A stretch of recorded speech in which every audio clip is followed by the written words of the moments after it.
Narcotic ડ્રગ્સના ગુનામાં છેલ્લા 4 વર્ષથી નાસ્તા ફરતા આરોપીની આખરે ધરપકડ કરી લેવામાં આવી છે।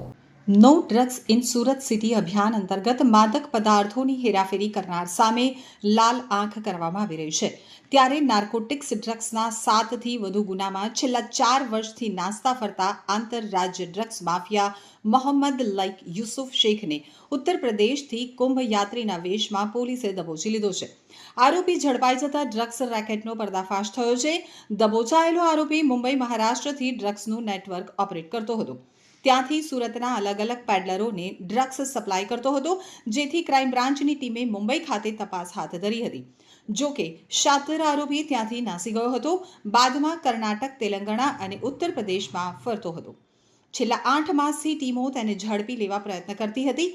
મોહમ્મદ લઈક યુસુફ શેખ છેલ્લા એકાદ માસથી ઉત્તર પ્રદેશના આંબેડકર નગરમાં છુપાયો હોવાની બાતમી મળી હતી, જેથી છેલ્લા 2 અઠવાડિયાથી પોલીસની ટીમ કુંભ મેળાના યાત્રાળુઓના છુપા વેશ ધારણ કરી આરોપીના ઘરની આસપાસ ફરી રહ્યા હતા, જેથી આરોપીને ઝડપી લઈ અને સુરત લાવવામાં આવ્યો છે। આરોપી સામે સુરતના અલગ અલગ 7 કેસ નોંધાયેલા છે। આરોપી શરૂઆતમાં મુંબઈથી ડ્રગ્સ સુરત લાવી ડિલિવરી કરતો હતો। ત્યારબાદ તેણે નેટવર્ક ઊભું કરી અને પેડલરો રાખ્યા હતા, જેના મારફતે તે માદક પદાર્થોનું વેચાણ કરતો હતો। તો ગુજરાત, સુરત જ નહીં પરંતુ નાસ્તા ફરતા બહાર પણ પોતાનું નેટવર્ક ઊભું કર્યું છે।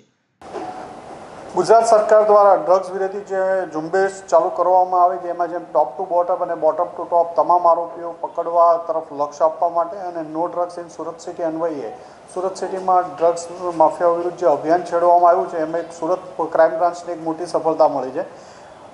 સુરત ક્રાઇમ બ્રાન્ચની ટીમ દ્વારા યુપી આંબેડકર નગરથી મોહમ્મદ લઈક યુસુફ શેખ નાઓને પકડી પાડવામાં આવ્યો છે, જે સુરત સિટીના અલગ અલગ 7થી વધુ કેસોમાં એનું નામ ખુલી ચૂક્યું છે। સુરતનો મેઇન સપ્લાયર છે। 7થી વધુ કેસોમાં એ વોન્ટેડ તરીકે છેલ્લા 3 વર્ષથી એનું નામ ચાલતું હતું। સુરતની ટીમ દ્વારા આંબેડકર નગરમાંથી કાલે એક ઓપરેશન હાથ ધરી અને એની ધરપકડ કરવામાં આવી છે।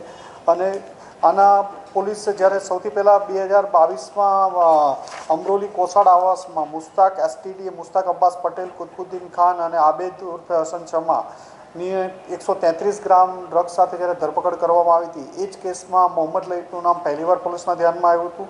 ત્યારબાદ સારોલી ચેકપોસ્ટ ઉપર એક કેસ કરવામાં આવ્યો હતો, 800 ગ્રામ જેટલું એમડી મળી આવ્યું હતું, એમાં પણ સપ્લાયર તરીકે લઈકનું નામ સામે આવ્યું હતું।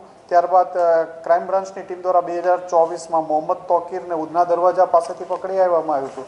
એમાં અનીસ મામુ અને અનીસ મામુ પછી ફરીથી પાછું લઈકનું નામ ધ્યાનમાં આવ્યું હતું। ડીસીબી પોલીસ સ્ટેશનનો તે 2024નો બીજો કેસ છે। રાબિયા બીબી અને શફીફ ખાન, જે 252 ગ્રામ એમડી સાથે રેલવે સ્ટેશનની બહાર મુંબઈથી સપ્લાય કરવા આવતા પકડી પાડેલ, એમાં પણ અનીસ લઈકનું નામ આવ્યું હતું।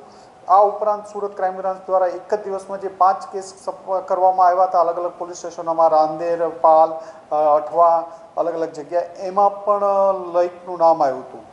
લઈક ઓછા 7થી વધુ કેસોમાં એનું નામ ખુલી ચૂક્યું છે। આ ઉપરાંત હજી પણ 2 કેસમાં એનું નામ ખુલવાની શક્યતા રહેલી છે।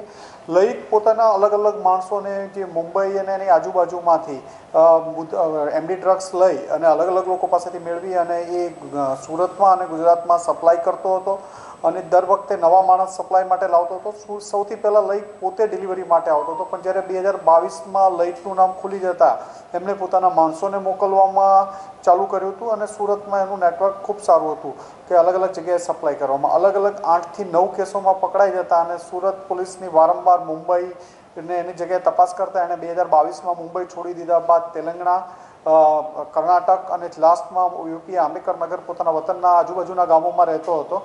ક્રાઇમ બ્રાન્ચને ઘણી મહેનત પછી અને ઘણા દિવસની પ્રયત્ન પછી મળી આવ્યો હતો।